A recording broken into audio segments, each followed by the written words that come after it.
Hey guys, welcome back to my channel. So today's video is a 10 tips for incoming UW-Madison freshmen from a UW grad, me. So for those of you who may know, I went to the University of Wisconsin-Madison from 2017 to 2021, graduating in the spring of 2021 with a Bachelor's of Science in Health Promotion and Health Equity and a certificate or minor in public policy. I definitely had an experience at UW-Madison, and so I went into college being a first generation American, first generation college student. Like, my parents knew nothing of the college experience in the United States except for what they saw on TV, and they were petrified. So I'm here to be that big sister or that parent for those of you who are just like, I don't know what the fuck I'm doing. Like, I need advice. There are tips in here that anyone who's going to any school can use. However, there are some tips in here that are personally catered to those who are attending the University of Wisconsin-Madison.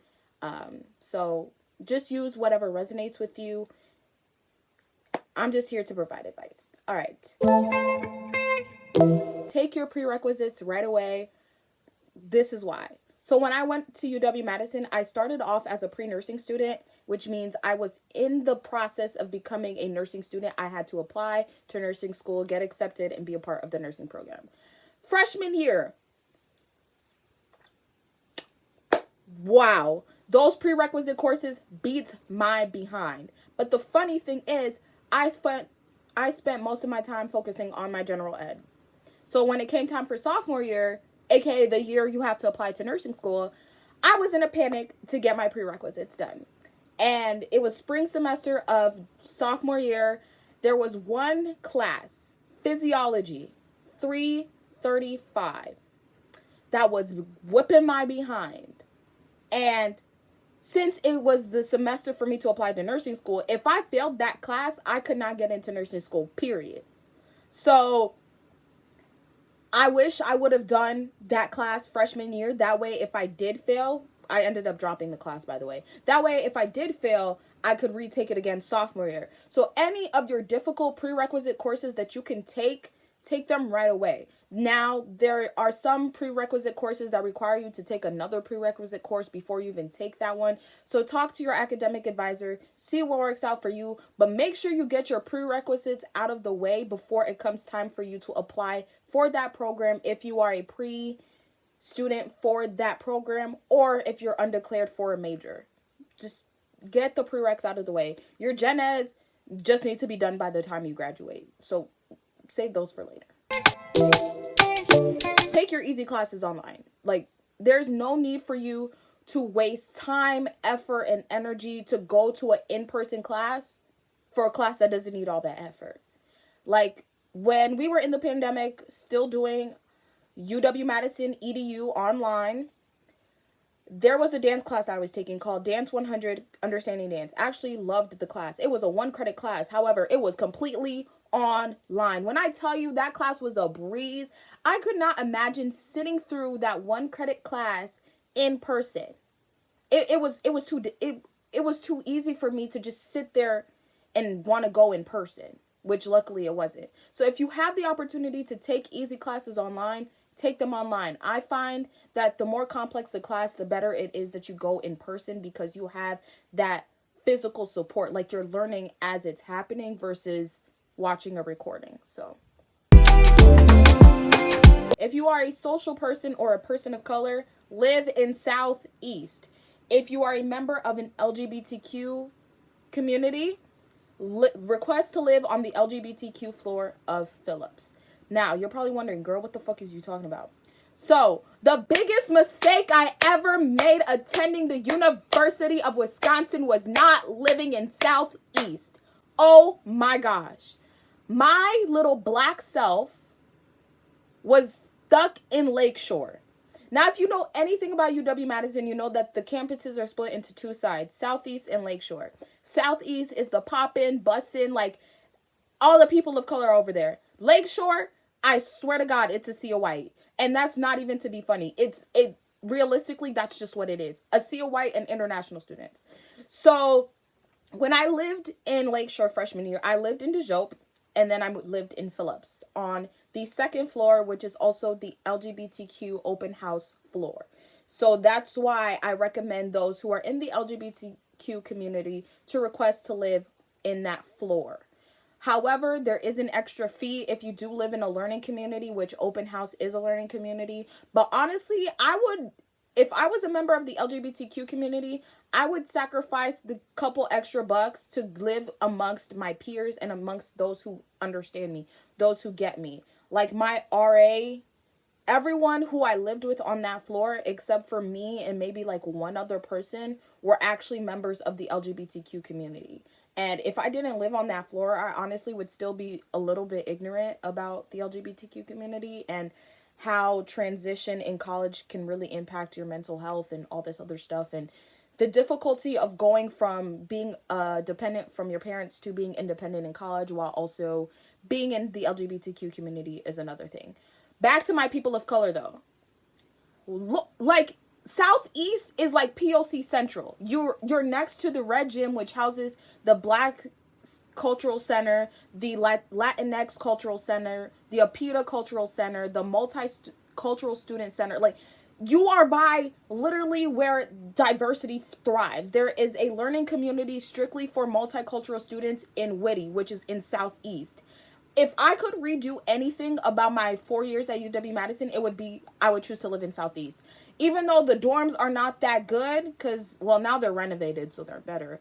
But I would have killed to be by people of color freshman year. Like, by the time I was actively engaged with people of color, which was like my end of sophomore, beginning of junior year, everyone had already known each other. So I was just like, hi, like a little shy person. And honestly, that's my biggest regret, is not living amongst my peers, because I literally felt isolated, and I probably was the most depressed I had ever been up until hanging out with people of color. So just throwing that out there. Your bus pass is your best friend. That bus pass comes out of your student seg fees. Use it. If you can, use the city bus to get to class, because the 80 doesn't have the best stops on campus. Like, some of the stops are inconvenient and unreliable. Whereas the city bus, if you take a certain route, like, I lived off campus sophomore, junior, and senior year. And when I tell you the city bus was my best friend, I would just swipe that little bus pass, boom, on my way to class. Swipe the bus pass, boom, on my way to work. I did not have to walk 10, 15 minutes to the closest 80 bus stop just to catch the bus to go to class. Take the bus pass. It's coming out of your seg fees anyways. You might as well utilize it. There's no limit to how many times you can use it. I even used it to go to the airport when I would fly in from Madison to Minneapolis and vice versa. Like, that bus pass was my holy grail until I brought my car to campus. Do not sign a lease with people you barely know. And when I mean people you barely know, I mean if you met someone your freshman year, fall semester, do not jump into sign a lease with them at the end of December. Why? Because you barely know the person. You may not be roommates. You probably just met them in a class, or you met them on the Facebook housing group. Relax, sweet kitten. Get to know this person a little better. Go to their dorm room. Go to each other's dorm rooms. See what their living situation is looking like. Because I signed a lease with people I barely knew. And before the lease even started, we were already, like, it was me and the three of them. That right there is its own story within itself. But had I had known what I was getting myself into, I probably would not have signed a lease with them. Like, I feel like we would still be good friends had I had not signed a lease with them. But I signed a lease. Shit happened. And now we've all gone our separate ways. So, yeah. Do not sign a lease right away. Wait until January, February. These leasing offices will try to trick you, try to make you put in a fear tactic like, oh, going fast, selling fast. Like, girl, I promise you, by the time winter break is over, those apartment leases will still be there, because I lived in an apartment sophomore and junior year, and I kid you not, our apartment did not get signed until February. Like, the people who are taking over our lease didn't sign until February. So I promise you, there's no rush. Unless you're trying to get in on the little deals, they be save $500 your first month. But rent is like $3,000. Like, what is that $500 gonna do anyways? Like, buy. Like, don't fall for the tricks. Really take the time to research the apartments in the area. And this goes for anybody, not even those who go to UW-Madison. This goes for every college freshman who's planning on living off campus their sophomore year and beyond. Take your time. I promise you that lease is not going anywhere. And if it does, c'est la vie. Like, I promise you that your first apartment choice is never the apartment you're gonna like anyways. Like, our first apartment choice, I actually hated. Like, my room sophomore year had no windows. And I don't know if that's a fire code or if that's against the fire code or not, but I had no windows in my room. The cell service did not work in our apartment unless you went out into the living room. Like, I really jumped the gun freshman year. Like, a mess. Wear a jacket when you go out. Listen, ladies, I don't give a fuck how cute your outfit is, or if the jacket's gonna make your outfit look ugly. Bitch, it's cold.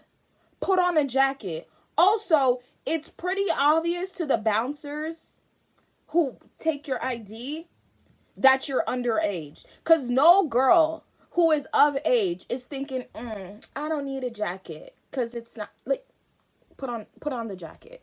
I promise you, you can find a little corner to hide your jacket. You will be fine.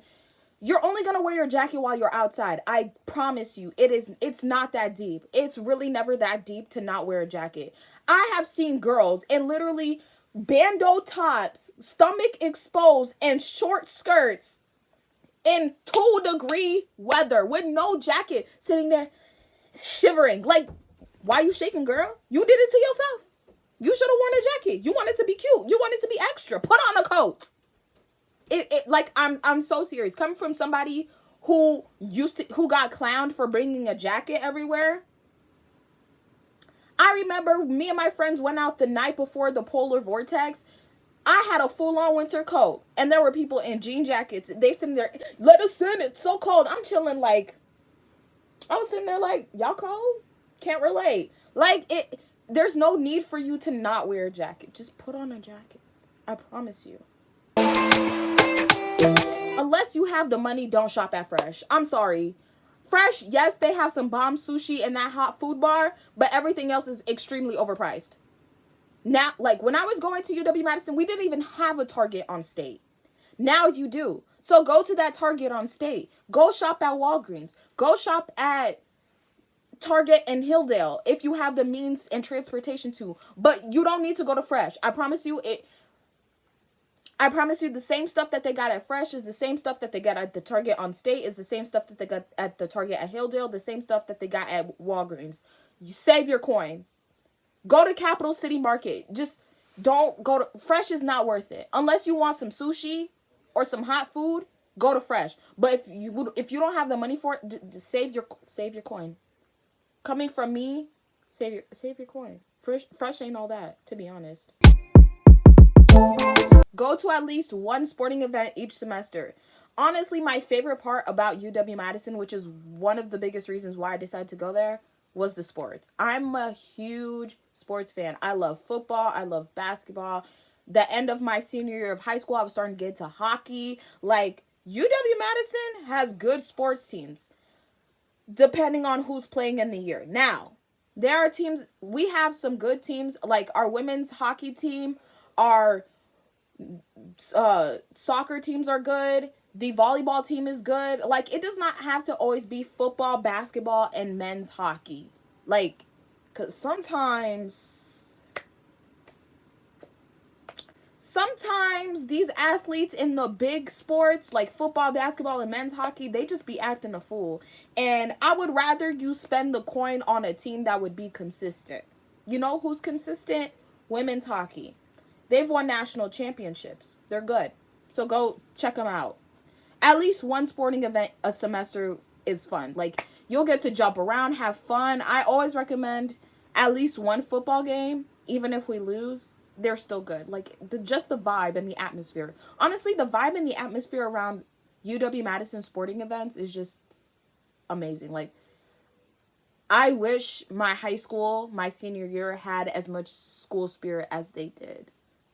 Like, UW-Madison school spirit, top tier.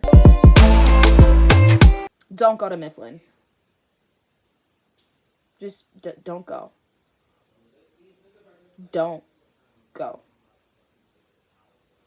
The girls that get it, and the girls that don't.